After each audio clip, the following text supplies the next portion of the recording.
and they only want to play for me. They only came for me. They can't go no other school. How, man? Dr. Drake, you wrong, man. Don't do that. Ro, you said you extended the olive branch. Do you believe there is a pathway for you, Ed, Dr. Drake, to sit down and move forward and repair what has been broken? What's up, YouTube? Welcome to the G Show. In today's episode, I want to talk about Ed Reed and his clips that have been hitting social media, and specifically deep dive and give a little more detail into the clip from the Roland Martin show, because I did watch the whole interview, and I pretty much got a whole list of what he talked about throughout the interview. Because when I saw these clips, you know, I had one thought, and then seeing the full interview, I get a little more insight, but I still have some thoughts. So first of all, who is Ed Reed? Ed Reed is a former NFL player. He was a safety for the Baltimore Ravens. Very good player, his position. And he recently came, it was like in December, where I heard the news that he was going to be the coach for Bethune-Cookman University, which is located in Daytona Beach, Florida. According to Wikipedia, they have an endowment of $47.8 million. And as of Wikipedia, when I looked, it said their enrollment was 3,773. I did on social media see somebody mention a 4,000 mark, so somewhere around there. A small school in the grand scheme of things.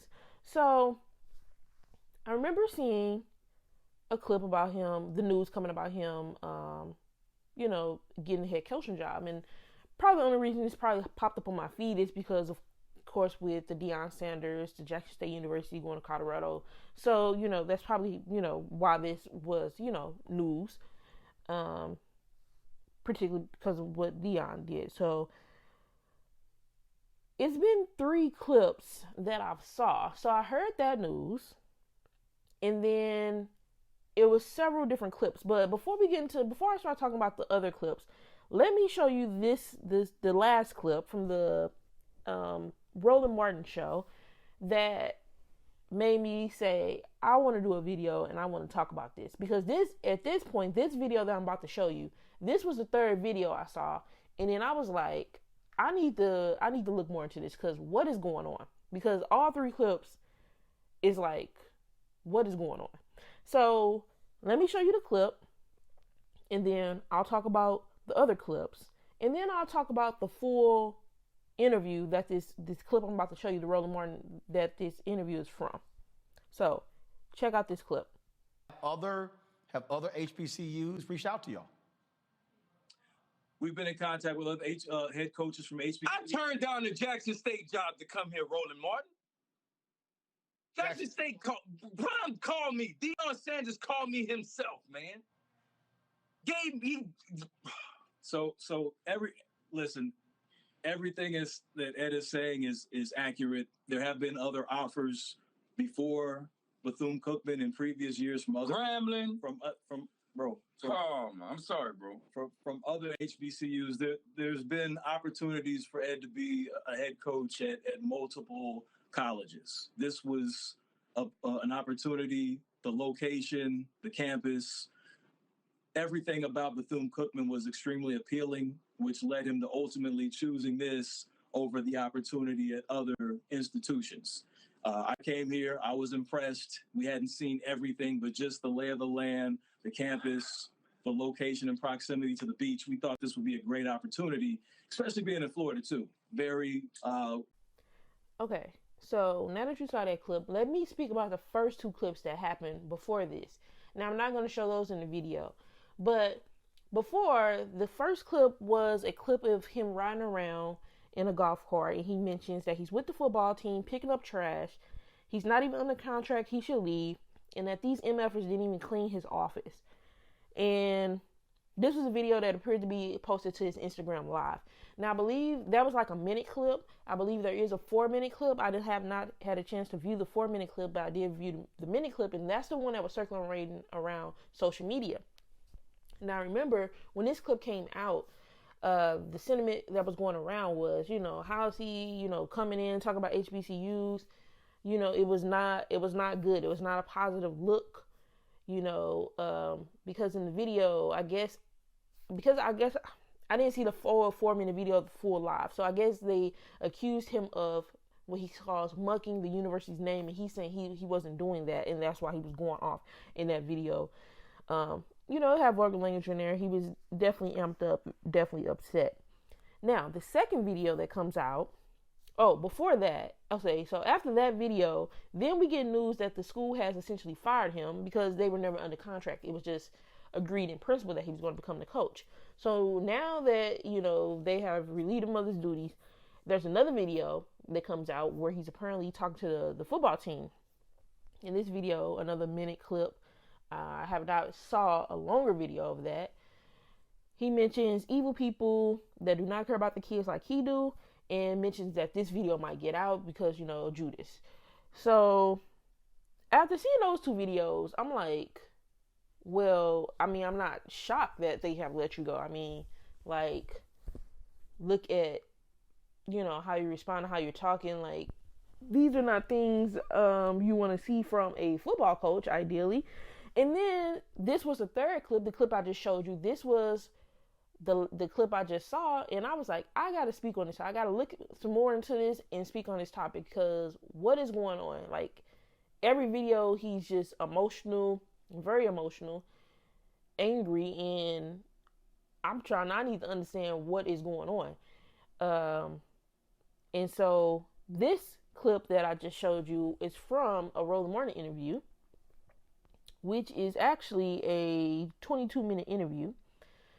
And this clip, that particular piece doesn't come to like the very end of the interview.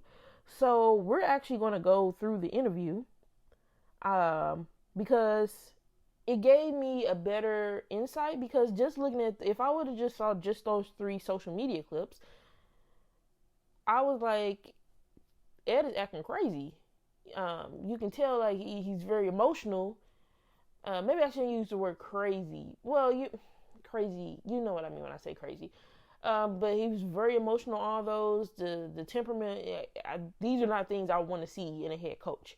So I can't fault the university for letting him go, because if we have just agreed that you're going to become the coach, and then you're on social media bashing us, talking about you should leave, calling us MFers, like, these are not ideally things you want to see out of a head coach. So, and this would have been Ed Reed's first head coaching job. Now, he had been with, from my understanding, the University of Miami, as the chief of staff there, I believe, for 3 seasons. And I can't remember if he had like a position in the NFL as far as, I think he was like an assistant on one of the NFL teams for like a season or something like that. So, but this would have been his first head coaching job. And like I said, this was more so hot because, we're fresh off Deion Sanders with Jackson State University than him going to Colorado. So this is probably why this is getting so much news with him, another big NFL player, because he was a big time NFL player coming in, finna be at HBCU. So this is why this is garnering so much attention. So I looked at the clip, the Roland Martin interview. Now, apparently Roland Martin must have interviewed the interim president, and I have not watched that interview. And this is basically Ed Reed's interview was after his interview. So in the initial video, Reed is actually all by himself. The second person is not there, which we'll get to who he was later on in the video. Because I'm going to go straight in order of things he mentioned in the video, straight in order, because that's how I wrote it out. So Roland starts off asking Reed his response to the university president, and Reed basically says he had just got Roland's text, so he didn't really get to hear the president's interview, but he did make sure to mention that he is the interim president. So now here are my comments going through the actual interview.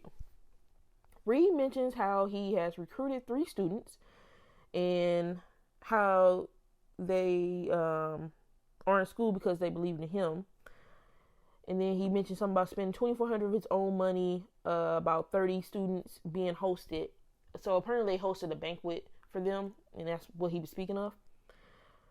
He also mentions a letter that was sent to his assistant who was not hired because the school did not want to hire any of his people. And basically, I guess the letter wanted Reed to withdraw his name. He did apologize for unprofessionalism, and he made mention about how he was not there to bash the university. Then he becomes emotional. You know, he was emotional. Like when he mentioned the 3 students, you can see the emotion on his face. And then at this point, he's also emotional. And this is when the second guy that you see in the clip that I initially showed you, this is when he comes in the scene. He's not sitting beside Reed at this point. He's just in the background standing up behind him. He kind of puts a hand on his shoulder. And he's just, now he's, you know, a second person is there. Reed goes on to mention running his foundation for 20 years. He doesn't believe the president walked the campus. Mentions something about crackheads walking through the campus. I remember him mentioning, like, where they were cleaning up at one point or something about crackheads, a homeless person walking through the. Matter of fact, I think that's later in the video. So let me not jump. Let me just go straight through the notes. So it mentions crackhead walking through campus. He becomes more emotional and mentions that he's tired, exhausted, and why they lying on him. He mentions the person being evil. It says, yes, he speaks with passion. He cried hurt for the kids. Parents are calling him about what they're going to do, and says the interim president is on here lying. The interview then goes to break, comes back, and now the gentleman that was came into the frame earlier that was standing up is now sitting beside him. And Reed is still clearly very emotional as he's wiping his face with something, a towel or napkin. And Roland mentions a report about donors. Reed says the players did not have locker rooms or showers and that they washed their own clothes.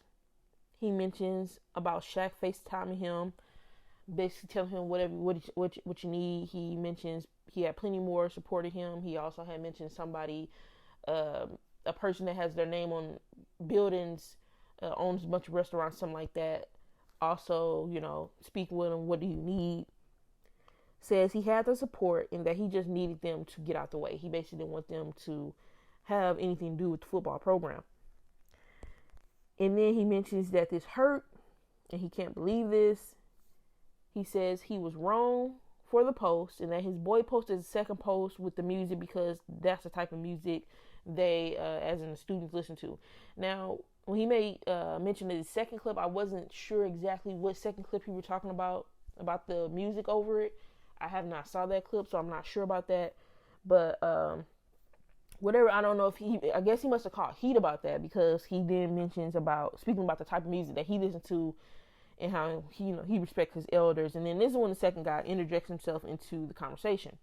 His name is Ro Parrish. He's a part of Reed's team. And he mentions that they have been in contact with the administration and they extended the olive branch to the university to come back and coach. So they are putting it out there that they still want to be around. They still want to get the position. They still want to help the kids. They still want to be there at the program and coach this program. They mention how there is no practice field. And then Reed interjects and mentions how they have to bus the students to the stadium and how that costs money. He's trying to save money. Reed mentions about homeless people getting into and the gate because the gate is broken. And I remember around this time he's mentioning like, you know, the homeless people, the female students, you know. He also had made mention of how a homeless person came and was asking for money and the student actually gave him change. Then Ro mentions how they wanted to do many things, but they were encountering so many roadblocks. So now, in the interview, just to give you an idea, as Ro is talking, Ed Reed's body language is clearly very emotional. Very emotional. And Reed has certain outbursts as Ro is talking to explain the situation. So as Ro is talking, like, Ed is continuously, you know, adding in comments, you know, as he's talking. You know, Ro's just doing his best to just, calmly. Ro's very calm, of course. He's doing his best to, calmly try to explain everything and, just let when Reed interjects, he just let him get it off. And, just trying to do that. So that's just to give you how this interview is going. Reed then bursts out talking about people being thrown off ships, oak trees. I believe he said oak trees, and says the KKK has been to the campus since the interim president has been there. He says, how can you do this? These kids deserve better, and he was giving it to them. He says he got 3 kids that only came to play for him, and they can't go to any other school. And then he says directly, pointing to the camera, Dr. Drake, you wrong, man, don't do that. Roland then asks Ro a question, and Reed gets out his seat. He actually gets out his seat and starts pacing in the back a little. We can see him. He actually gets up out of his seat. Road explained how they requested just a conversation with the university or administration, and Reed mentions Reggie Theus, say his name. So that's whoever Reggie Theus is. I'm not sure who Reggie Theus is, but Ed definitely got smoke with him because he wanted you to know to say his name. And then this is where you get the initial clip that I shown. This actually came at the 18:58 mark out of the little over 22-minute interview. The actual, if you look if you're looking for the clip from the Roland Martin show, it's going to be like 23 minutes, but the interview actually stops at 22:20. And then Ro continues to explain, just explain things with re-interest, continuing to interrupt comments. So, essentially what I got from Ro is they still want to be there. They still want to, do things they had things planned, and it sounds like the administration was just not on board or would not allow them. A communication breakdown there. Reed is very clearly very passionate. So looking at this interview, watching the full interview, I understand Reed is, I feel like he genuinely, of course, wants to do better for the kids. And, he talks very aggressive, very emotional. And, that can work in a locker room. Some kids, that gets them pumped up. It makes the kids feel like they care. I could tell he probably would be like one of those hollering coaches. And that works for some of the kids. Some kids that don't work for. Some kids, it gets them amped up, makes them feel like, the coach cares, they care about winning, they really care. And then, some kids don't take yelling as well. With me, I don't take yelling very well, but I can also understand when someone's just passionate. So, his demeanor will play well into probably a locker room with young men. They will probably appreciate that aspect of them. However, when this is getting out to the public, in my opinion, and some other people's opinion, it's not a good look. Now you do have a lot of support. You have a lot of people on social media that are supporting Reed because apparently some students at the campus did like a protest about the conditions there.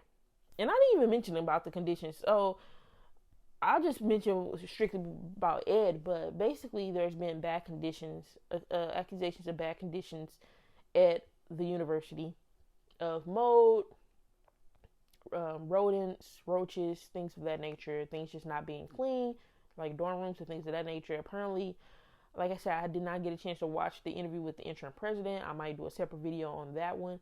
But he did make mention of mildew. It's not mold, it's mildew. Either way, these things, in my opinion, should not be issues that a student should have to deal with. It's already traumatic enough. I'm not going to say traumatic, but it's already like a big change, drastic change, a student going into college, especially if they don't live around, they're going to be living on campus. So you want, of course, someone to be in the most comfortable situation they had so they can focus on their studies and, just be acquainted with being away from home. I wouldn't want to send my child to a university where in the dorm room they're going to have to worry about rodents and mildew and mold. That's an issue. when I get there, I've saw comments of people mentioning like, I've saw people comments mention like when, oh, that was happening when I was there, and I saw a person mention like when they went, the room wasn't clean, like the dorm room wasn't clean, like things of that. This just has to be better. That just has to be better. But however, and if if that's what Reed's trying to bring attention to and all that stuff, I get it, but it's a way you got to go about it, because it just gives a bad rap on, HBCUs have a bad rap on, that they misappropriate funds and all this different stuff. And, it doesn't help when you have a prominent and a former NFL player that's coming that's coming to be your coach, and then they just start going off about the school and the conditions, and get into it with the interim president and calling people evil, and that's not something you want to represent your university. So I definitely don't see them, allowing him to come back. Apparently, during this protest, also they mentioned about the students wanting Reed to come back. I do not think that's happening at this point, especially at this Roland Martin interview. It's just, that's not the way you want your coach to behave when it comes to public. Ed Reed doing this Roland Martin interview was a good look for him. It could have been a good look. And, it probably could have been a good look if he would just let Roe Parrish talk, because Roe it was calm, everything. Like you would expect like you would expect a person to act in the interview. If Ed could have been of that demeanor, or just let Roe Parrish talk, but you can't let Roe Parrish talk because you are the coach. So you, as a coach, you should be able to talk, because they're going to expect you to give interviews after the game. You got to talk to your players and things. So it wouldn't have worked with him having Ed Reed doing the interview and mainly letting Roe Parrish talk. That doesn't look good either. But this interview was definitely not a good look, because it showed him so emotional. And like I said, emotion, depending on who's looking at it, like I said, he's getting a lot of support on social media because they know that the kids are protesting about the conditions there. And so they know he wanted better. So for them, the emotion is, seeing that he wanted better, and that's why he's so emotional. However, at the same time, there is a way to go about things, and especially when you're the coach, a lot of these time, these coaches are very important at the school, as far as being like the faces of the school. They hold a lot of power when it comes to, the faces being the faces of the school. So as Bethune-Cookman University, of course they're not going to hire Ed Reed back. You got 3 videos out there circling around of him being very emotional, going off. And then this Ed Reed interview, I think, just pretty much seals the deal. Like I said, I don't know who Reed Theus is, but if he's any part of the head of the administration, like, that's not a good look. Because Ed Reed directly called him out by name. But like I said, he's getting a lot of social media. He has a lot of support if you read the comments and things. A lot of, people accusing the school, and I'm sure the school, there's some things they probably could have done better, of course. But like I said, it's just a way to go about things. And as a coach, you can't come on there and do an interview that you know is going to get out. And this should have been a cleanup interview for Ed Reed, because Ed Reed already knows these other 2 clips have already gotten out and has been circulating in social media. Remember, all this hasn't basically happened like a 3-week period. So you already know these 2 clips have gotten out.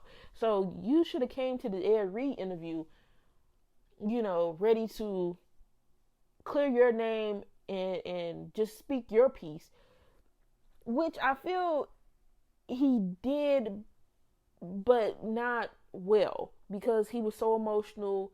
He was clearly emotional the whole interview. He just wasn't ready to do this interview. Point blank, period. I